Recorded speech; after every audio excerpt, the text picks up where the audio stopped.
Halo teman-teman CGP di seluruh Indonesia, berjumpa lagi dengan saya IGD Joniarta dari SMP Negeri 3 Petang, CGP Kabupaten Badung.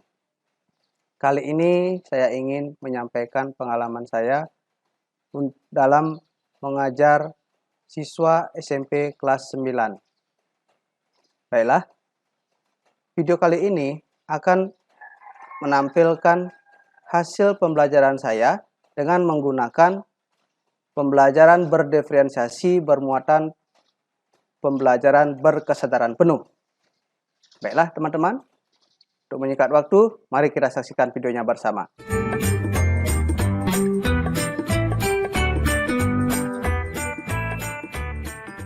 Selamat pagi anak-anak. Selamat pagi. Terima kasih Bapak ucapkan atas kehadirannya. Hari ini kita akan melanjutkan materi ya. Jadi hari ini adalah kita melanjutkan materi ke bab 8, yaitu tentang partikel penyusun benda dan makhluk hidup. Ya. Oke anak-anak, sebelum kita mulai, seperti biasa, ya kita awali kegiatan ini dengan melakukan doa. Ya, Bapak pimpin langsung untuk kegiatan doanya. Jadi anak-anak, sebelum kita mengikuti pelajaran, kita akan melakukan doa sesuai dengan kepercayaan kita masing-masing. Untuk itu, berdoa dimulai. Untuk melatih kalian dalam melakukan sesuatu, tentu kita harus fokus ya. Nah, untuk melatih kalian supaya bisa fokus, kalian on-kan kameranya. Ya, on kamera semua. Kita akan melakukan latihan pernapasan. Hentikan semua aktivitas. Ya. Duduk dengan rileks. Ya, sekarang tarik napas melalui hidung pelan-pelan. Tarik napas panjang. Keluarkan. Ada perubahan nggak pada diri kalian? Apa? Aduh. Ayo silahkan bercerita. Apa yang kalian rasakan? Apakah kalian menjadi lebih tenang atau menjadi malah lebih gelisah nanti? Relax, Pak. Iya, lebih rileks. Nah, karena suasana seperti ini sangat mendukung kita untuk pembelajaran ya. Jadi suasana nyaman dan tenang itu sangat membantu kita untuk belajar. Oke. Nah, sekarang kita akan menengok sebentar. Kalian di kelas 7 itu kan sudah pernah diajar sama Pak Edi ya tentang materi fotosintesis. Ya, masih ingat kan? Nah, di situ kalian akan membahas tentang apa sih bahan fotosintesis, di mana sih terjadinya fotosintesis, apa sih hasil dari fotosintesis itu. Nah, semua itu sudah diberikan oleh Pak Edi di kelas 7. Nah, pertanyaan-pertanyaan itu adalah pertanyaan pemantik ya. Jadi memicu anak-anak supaya ingat kembali tentang materi yang sudah diajarkan. Nah, sekarang coba anak-anak lihat buku siswa ya, halaman 95. Judul babnya adalah partikel penyusun benda dan makhluk hidup ya. Jadi pertanyaan-pertanyaan pemicu tadi itu ada di situ ya. Jadi anak apa sih yang menjadi bahan dalam fotosintesis? Anda bisa menjawab? Yang ingin menjawab raise hand ya. Angkat tangan. Pencet tombol tangan yang ada di meeting. Ingat, sesuai dengan kesepakatan kelas, hormati yang berbicara, taati kesepakatan kelas ya. Kalau ingin bertanya, angkat tangan. Seperti itu. Ataupun kalau ingin menjawab, angkat tangan. Silakan nak, yang mau menjawab apa sih bahan pokok atau bahan dasar yang dijadikan bahan dalam proses fotosintesis oleh tumbuhan. Ya, silakan hidupkan mic-nya. Tumbuhan memerlukan gas karbon dioksida. Iya. Fotosintesis gas dua atau H2O. Iya. Ada yang lain ya? Kalau yang mau menanggapi, raise hand, angkat tangan. Ya, hidupkan mic-nya lalu bicara. Saat orang bicara, anak-anak jangan menyela seperti itu. Ya. Terima kasih sudah ingat dengan kesepakatan kelas. Anak-anak bisa perhatikan gambar halaman 96 ya. Di sana ada gambar daun. Jadi di situ tempat berlangsungnya fotosintesis. Apa sih hasil dari fotosintesis? Mungkin ada yang tahu? Nah, kalau kita ibaratkan ibu kita ini memasak tuh di dapur, bahan bakunya kan beras, air. Kalau buat sayur. Nah, hasil dari memasak itu apa? Nah, tumbuhan juga seperti itu. Hasil dari dia berfotosintesis itu apa? Gitu loh. Kalau nggak salah karbohidrat, Pak. Oke, karbohidrat.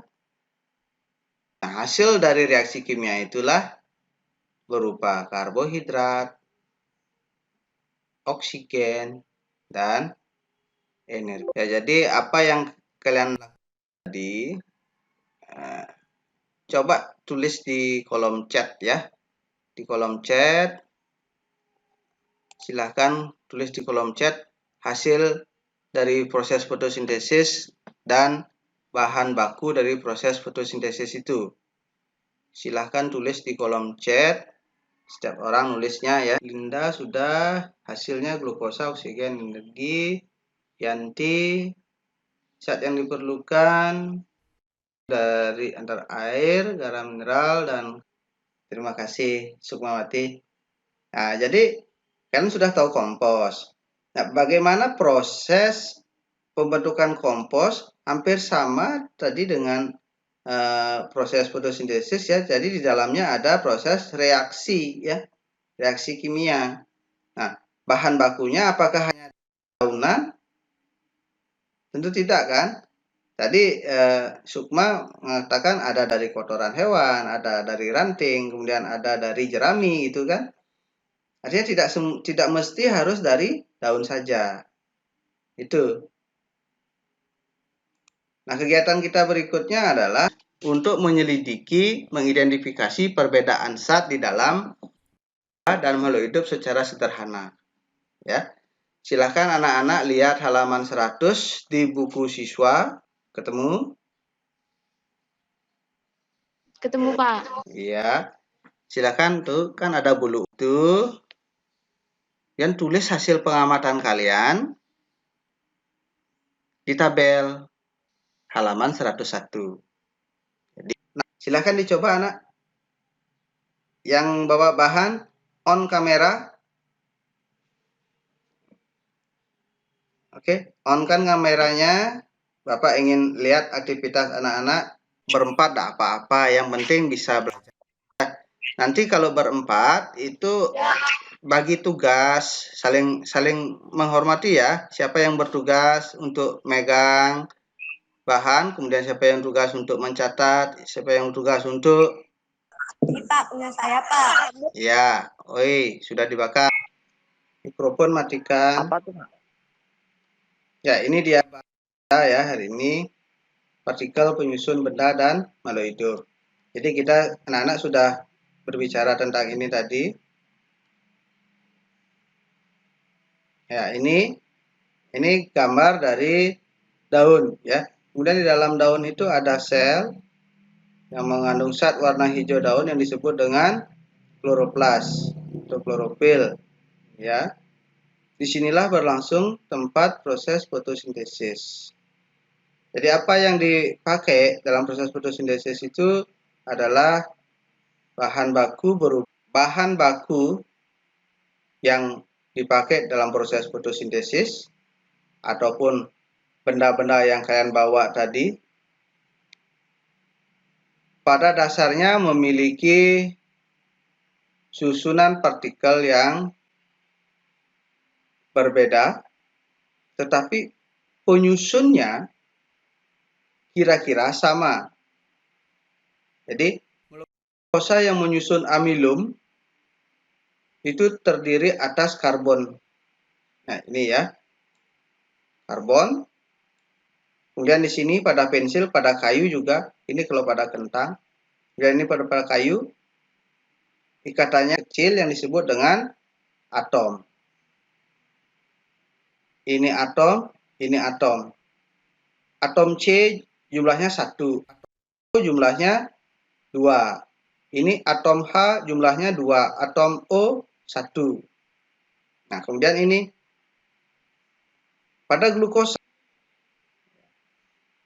Ini model pemodelan saja ya. Nah, sekarang sebelum kita akhiri pertemuan kita hari ini, mungkin beberapa hal yang perlu Pak tanyakan ya sebagai bahan refleksi. Ini beberapa pertanyaan yang perlu kalian jawab. Apakah yang paling menarik pada pembelajaran kita hari ini? Yang kedua, berdasarkan apa yang kalian pelajari, menurut kalian apakah semua benda dan makhluk hidup tersusun atas unsur yang sama? Yang ketiga, apa pentingnya materi ini? Gitu. Nah, itu pertanyaan sebagai bahan refleksi bagi anak-anak. Mungkin ada yang mau bercerita apa saja kegiatan kita dari awal tadi sampai saat ini ya. Coba Ani Anggayani ya. Gusti. Dari awal kita sudah mempelajari fotosintesis, bagaimana terjadinya proses fotosintesis dan apa yang didapat dari fotosintesis. Terus Riandika.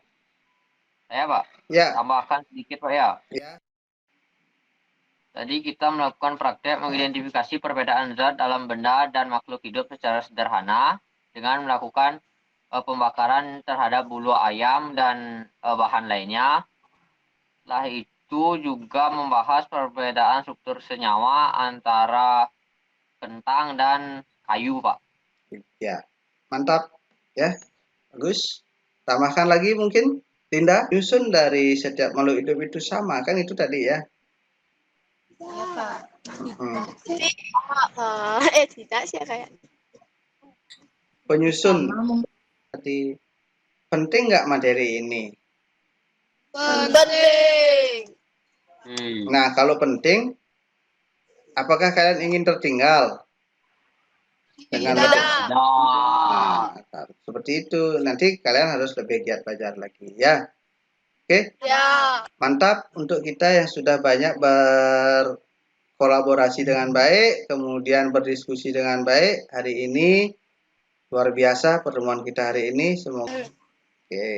Kamera on semua, kita foto bersama dulu. Kita foto bersama, on semua kamera nak. Ya, 1, senyum manisnya. 1, 2, 3. Doa selesai. Selamat pagi. Om Santi Santi Santi Om.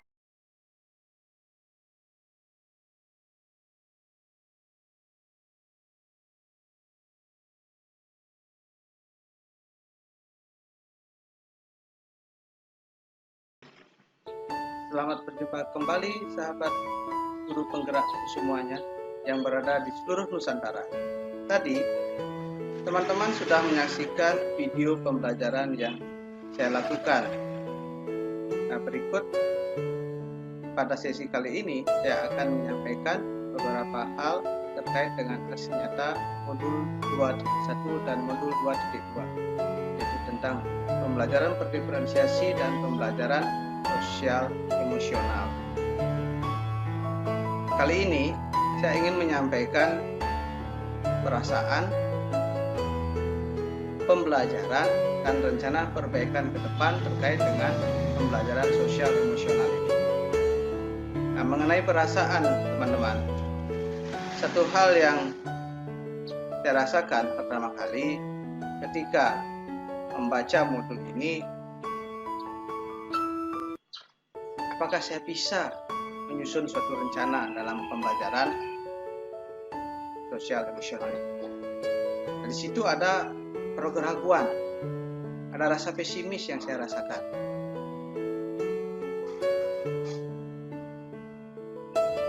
Tapi itu bukanlah sebuah halangan bagi saya untuk terus belajar. Dan bersama dengan teman-teman semua, demikian juga dengan fasilitator, akhirnya keraguan itu pun bisa dihilangkan. Nah, setelah dalam pelaksanaan pembelajaran, RPP yang saya buat, saya terapkan di dalam pembelajaran. Dalam situasi pembelajaran daring, mampukah saya melaksanakannya? Karena mengingat anak-anak sekarang di sekolah saya, ya satu, mereka tidak seluruhnya memiliki teknologi berupa HP ataupun laptop. Kemudian yang kedua, sinyal tidak terlalu bersahabat. Nah, sehingga dari itu kekhawatiran saya muncul. Tapi ya tetap kita harus punya rasa optimis dalam melaksanakan itu. Kemudian dari segi pembelajaran, dari pengalaman yang saya dapatkan, ada beberapa hal penting sebagai pembelajaran pada diri saya sendiri, khususnya terkait dengan pembelajaran sosial emosional ini. Ternyata pembelajaran sosial emosional yang mengajarkan tentang mindfulness, itu kesadaran penuh, yang diawali dengan beberapa strategi seperti misalnya stop, itu membuat kita menjadi tenang. Nah, ternyata ketenangan itu amat penting, teman-teman. Dan tidak dipungkiri lagi, kalau memang dalam suasana tenang, maka otomatis kita akan merasakan kenyamanan. Artinya apa? Dalam sebuah ketenangan, saraf-saraf kita itu bekerja dengan normal, metabolisme kita lancar. Nah, itu mungkin dari pengaruh kerja otak kita juga sih. Kemudian yang kedua, pelajaran yang penting di sini adalah kesadaran. Ternyata kesadaran itu sebagai kunci dari kesejahteraan psikologi yang kita bisa rasakan. Berikutnya itu fleksibilitas itu penting. Fleksibel dalam hal memberikan suatu tugas kepada anak-anak, dalam hal pembelajaran kita harus fleksibel mungkin. Artinya kita harus tahu gaya belajar mereka, kita harus tahu hobi mereka seperti apa. Nah, sehingga kita bisa arahkan mereka dalam membuat suatu tugas sesuai dengan keinginan mereka, seperti itu teman-teman. Jadi tidak bisa mentok ke satu bentuk saja. Kemudian ya, cemas dan khawatir itu tetap masih ada, namun tetap harus optimis. Ya, optimis sebagai calon guru penggerak harus tetap optimis. Kemudian kesimpulan saya tentang pembelajaran yang saya dapatkan, kesadaran itu penting. Penghargaan terhadap perbedaan, empati amatlah penting. Pemahaman diri terutama paling penting. Introspeksi itu penting dilakukan. Nah, sehingga nanti kita bisa mengambil keputusan yang tepat. Mau dibawa kemana pembelajaran kita? Mau dijadikan seperti apa suasana kelas? Seperti itu teman-teman. Nah, itu tentang pembelajaran yang saya dapatkan. Nah, dari kopi kita bisa belajar bahwa pahit itu bisa dinikmati. Susah payah kita belajar tentang pembelajaran sosial emosional ini nanti akan bermanfaat bagi kita sendiri. Jadi kita nikmati saja prosesnya seperti itu.